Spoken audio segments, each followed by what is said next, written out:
This is KUGAN CASSIUS for IFL TV. We're at the weigh-in here in Stuttgart for Darren Barker and FELIX STURM. With me from the Daily Mail I have Jeff Powell. Are you at OBE yet, Jeff? Not yet, no. Not yet. I'm an old boy, everlasting, but not with the British Empire. Well, let's not take anything away from the fact that this is going to be a very difficult task for Darren to come here and keep his belt, isn't it? Yes, there seemed to be a misconception that this might be quite an easy fight because Sturm is a former champion. He's 36 years of age. The feeling is that he's coming to the end of his career, but I don't buy into that. This is an experienced guy. He's only lost a couple of times in his life, and he's at home. There's a big expectation on him here. There's a lot of money behind him here. He'll come to fight, and he gives the impression of being hungry. Again, there's a sort of air about him that he really wants to do this and become a world champion again, which carries a big status and is worth a lot of money in this country. Sport.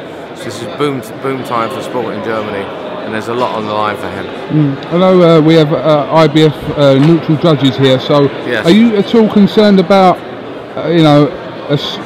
Darren Barker getting screwed basically? Well, there's a history here. I think Macklin beat him here and didn't get the decision. I'm not sure Martin Murray did. It was a very close fight. That wasn't quite as arguable, but each time the British boxer came away without the result, having put in a very good performance. So there's a perception that you need to knock them out in Germany, but also that's become a perception in Britain lately. There's been some odd decisions at home.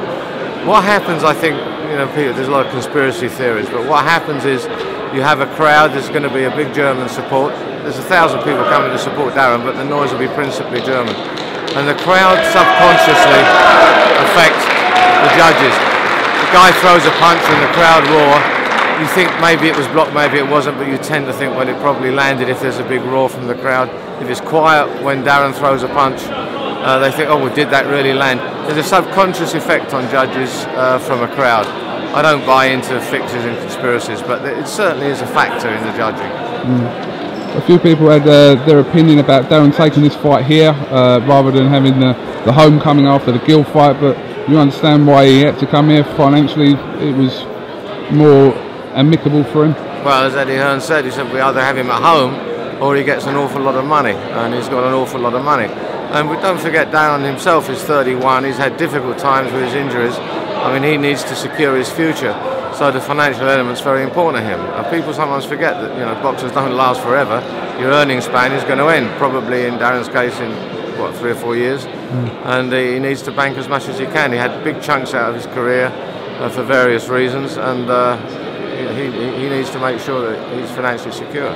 Just finally, will he do it? Will he bring the belt home? I think Sturm is difficult. Sturm is tough, but he's not got the work rate that Darren has. Darren's a very good technician.